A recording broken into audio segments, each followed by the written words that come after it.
Hello, my name is Harry Kazianis, and I'm the managing editor of The National Interest. Today I have a very special guest, one of The National Interest's favorite contributors, who led, I think we would call, Bridge, a very, very interesting debate last summer. This is Elbridge Colby. Bridge, affectionately, is the Robert M. Gates Fellow at the Center for New American Security. He's worked on a lot on issues of nuclear weapons, the American AirSea Battle concept, and quite a few other things.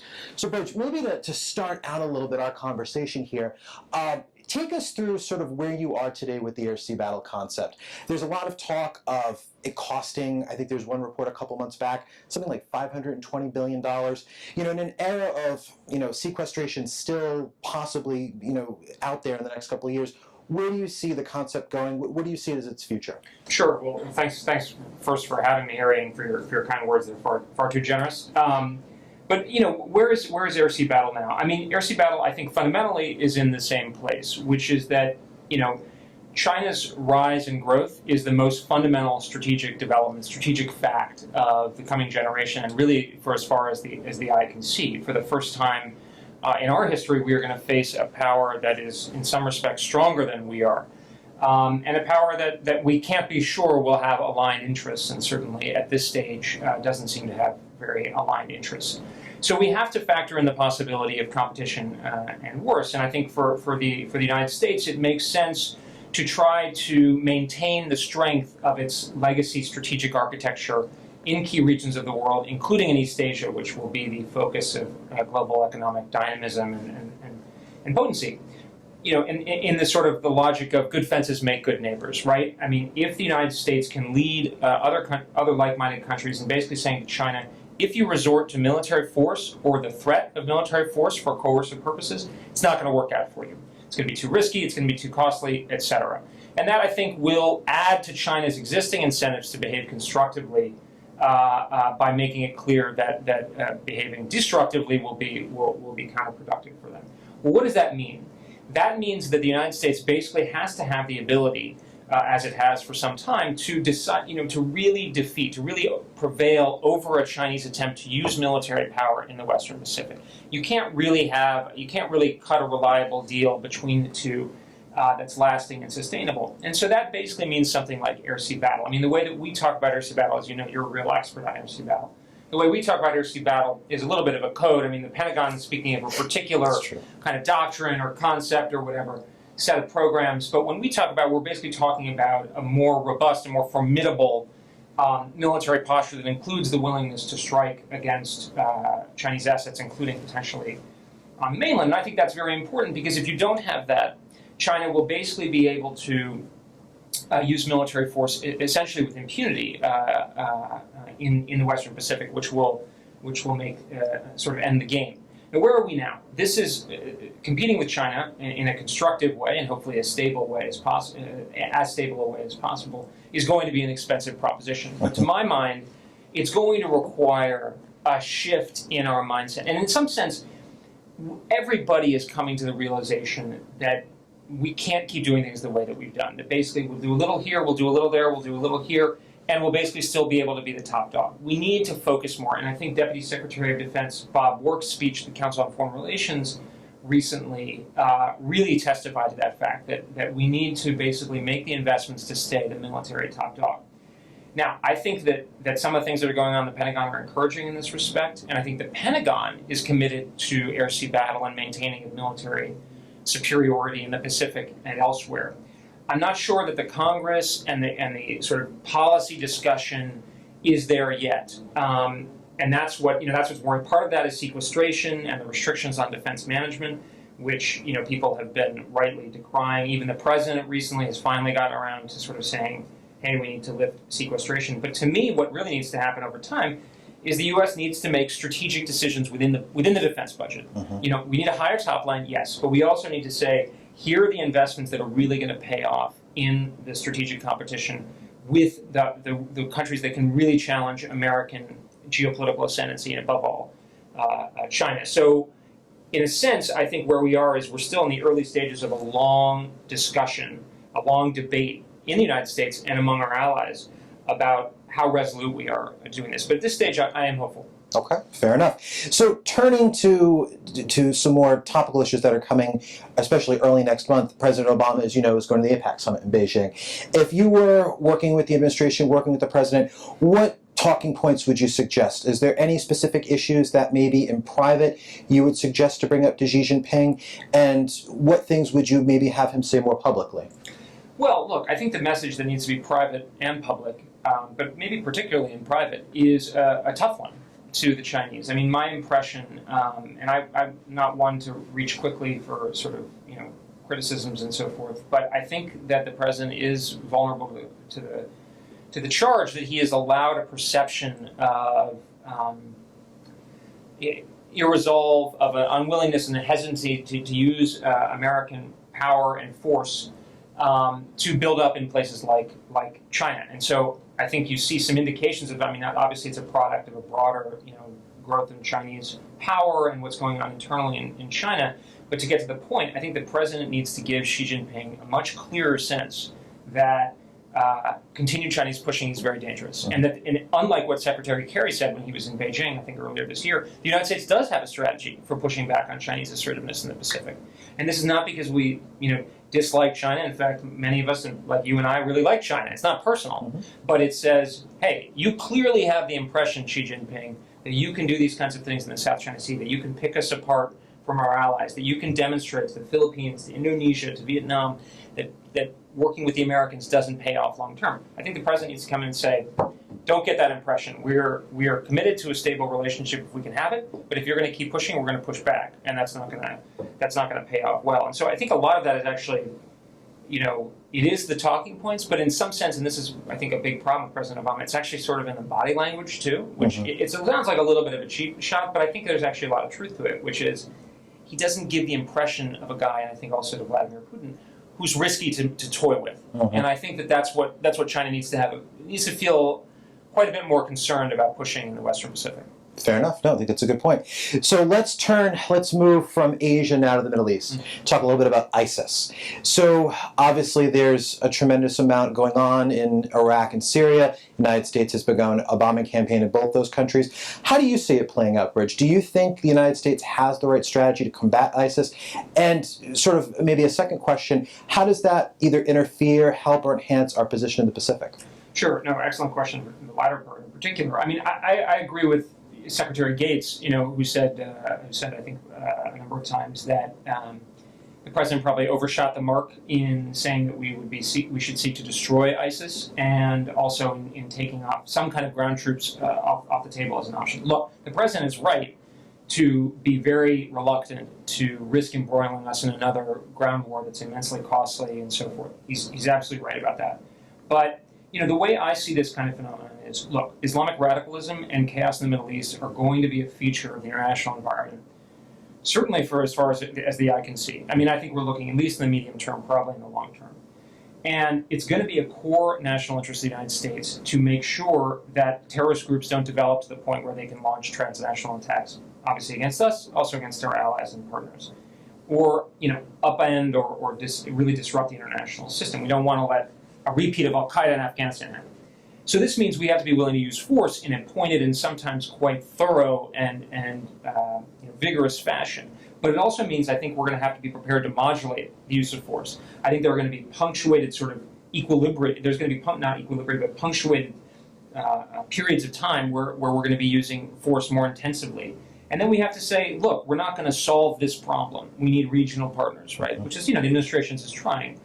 I think in this case, it probably would make quite a bit more sense to be more willing to put certain kinds of U.S. Special Operations Forces, certain tailored kinds of ground capabilities to allow those to be in play, and so forth, to be more effective against ISIS, because the air campaign seems to be, of middling utility, but also to show to players in the region that we're serious about this.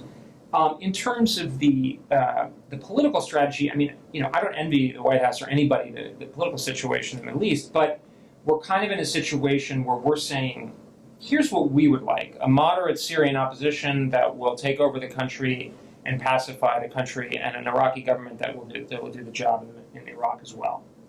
But we don't like anybody else, and I think that is a tough situation to be in. I mean, as a realist, I'm sort of somebody who says you try to make the best of a bad situation. Clearly, we don't like Assad, but we really don't like ISIS. So it makes sense to me to prioritize ISIS. I mean, we don't want the Assad regime to stick around if at all possible, but I think we need to be thinking about what are kind of equilibria that we can live with, even if we don't get exactly what we want. Because I think, broadly speaking, a real defect of this administration's strategy has been, an approach to the Middle East has been a kind of, shuttling or sort of moving very quickly between a real, almost like a naive idealism, say, in the Cairo speech, or in the treatment of Mubarak in the response to Tahrir Square in Cairo, or on the other sort of like a ham-fisted kind of attempt at realpolitik. And I think here we need just a more stable, a steady hand that's saying, look, regimes like Sisi or the Saudis or whatever, these are not regimes this is not how we would do things, and it's not how we think it's the right way to do things, and we should be, clear about what America stands for. But at the same time say, sometimes the perfect is the enemy of the good. For instance, with Sisi, I mean, it's better than the Muslim Brotherhood as far as I'm concerned. Sure. So I think that's kind of where I see the thing going. In terms of a relation to the Pacific, huge issue, and I think in some ways that's almost one of the most important issues about about ISIS, other than making sure they don't blow some of us up, is not letting the fight against these transnational terrorist groups detract from the main strategic dynamic that's going on in the world today, which is in the Pacific, and to a lesser extent, to a comparable extent, with Russia, obviously a much weaker country over time. But I think, particularly from our military point of view, but also just in terms of our broader strategy, we need to keep focused on the fact that the main challenge to American primacy, which is the root of this stable system that we should try to preserve if we can, in a reasonable way, are these great powers. And these transnational terrorist groups are threats to us that need to be addressed, but they need to be addressed as we walk. You're taking care of something as you're continuing to walk forward on the main issue. And that's very difficult, and the Middle East has a way of consuming high-level policymaking attention, demands, etc. But I think that's, Kurt Campbell is wont to say, the former Assistant Secretary for East Asia is wont to say that the vast majority of cabinet meetings are on Middle East issues, and it's true, and that has an effect. So I think one thing that we really need to do is keep our eye on the long-term ball. Fair enough. So turning topics a little bit here, you just had a big piece in National Review basically laying out the argument that Barack Obama is not a realist. Well, this is a subject that the National Interest has covered in multiple different ways. Paul Saunders had a big piece on this. John Allen Gay sort of worked off yours. So if you could quickly lay out to the people on our website why our president is not a realist in your view. Sure. I mean, and Paul and others have done a great job at laying that out. I think there's a trope that's sort of developed that Barack Obama is a realist, and it's usually tied to this sense that he's sort of a pragmatist, and it's usually by comparison to some of the more fervent neoconservatives. But I think what Obama is not a realist per se, but what I'd call a progressive pragmatist, and I'm borrowing a little bit from Paul, but also Peter Berkowitz, who's a friend of the center as well.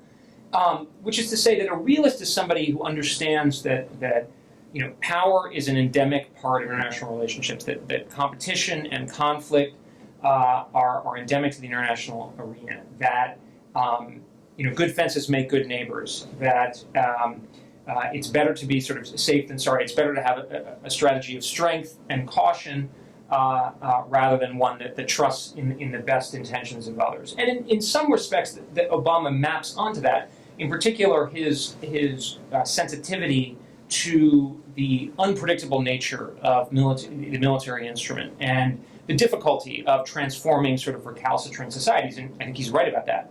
But a realist couples that with a sense that, this is a dangerous world. This is something that we have to deal with, and we kind of accept it, and it's a different kind of moral sentiment. I mean, Obama, I think, has the moral sensibility of a progressive. He wants to move things forward. He wants to pursue sort of a left agenda. A realist is somebody who says, the way that a state and statesmen, statespeople should behave morally is by having a conception of their responsibility, of stewardship. And I think it's not a coincidence that in some ways realism and conservatism, at least in my mind, are very close. They're more dispositions than ideologies. You can have a conservative liberal, and it doesn't, capital L, and it's not actually a contradiction in terms. In the same way, you could have a realist liberal, or some of these other things. It's not a set of clear doctrines. But I think if you look at Obama's record, that's not how he operates. I mean, I think we talked about it in the China context, giving the impression of somebody who's not comfortable with the assertion of force, of being of needing to show determination and risk and strength and brinksmanship. Ditto with Russia, where I think we, not only, and I think the national interest has pointed this out well, not only have our political ambitions been extremely high, but our military and our strategic posture has been relatively modest vis-a-vis Russia, which is sort of almost the opposite of what a realist would do, right? I mean, I think a realist would say, okay, we can have aspirations in the former Soviet sphere, absolutely, but we need to back that up with force, and we also need to be conscious of the fact that we need to bring Russia to accept it at some level, since it's an enduring power player, even if we don't particularly like them. And in the Middle East, it's what I said about Mubarak and so forth. I mean, the United States, a country founded on individual rights, equality, and so forth. We should never, forswear that or deny it at all. We should be clear. But on the other hand, we do, Kissinger. Not a huge fan of Kissinger's recent book. I am a big fan of him as a thinker, sometimes not as an actor. But anyway, but I think he points to this again in his most recent book, which is that yes, we want to achieve idealistic ends in the international sphere, but we have to understand that it has a life of its own, and that we cannot sort of Procrustean-like force our own aspirations on the international sphere. And I think you see that with Mubarak and Sisi, and how the Saudis reacted, and the Emiratis, what's going on with Bahrain, that there was sort of this, Obama and the sort of the left heart gets sort of, gets pulled ahead of what our strategic interests really require. My hope is that, obviously you guys have been writing very eloquently about this over the last few years. The Republican Party has, in some sense, really lost a lot of its sort of realist foreign policy potency or currency, which I think has been associated with a real decline in the quality of Republican foreign policy. And it's also sort of structurally unsound, because the Conservative Party should be sort of the realist party, and usually is in most countries. Obviously, America is sort of a missionary nation, as Walter McDougall puts it, or crusader nation. But I think I think there's an enormous amount of space for a Republican candidate, particularly at the national level, to say, hey, I believe in the assertion of American ideals. I believe in America as an exceptional nation, but I also understand, just as I do in the domestic realm, that we need to have order, we need to have strength. We can't always trust people's best intentions, and so that's the kind of foreign policy I want to offer you, and I think that would be a winning proposition. Excellent. Well, I think we're going to have to leave it there. My name is Harry Kazianis, and I've been speaking with Elbridge Colby, the Robert M. Gates Fellow at the Center for New American Security. Thank you very much. Thank you, Harry. Thanks a lot. Thank you.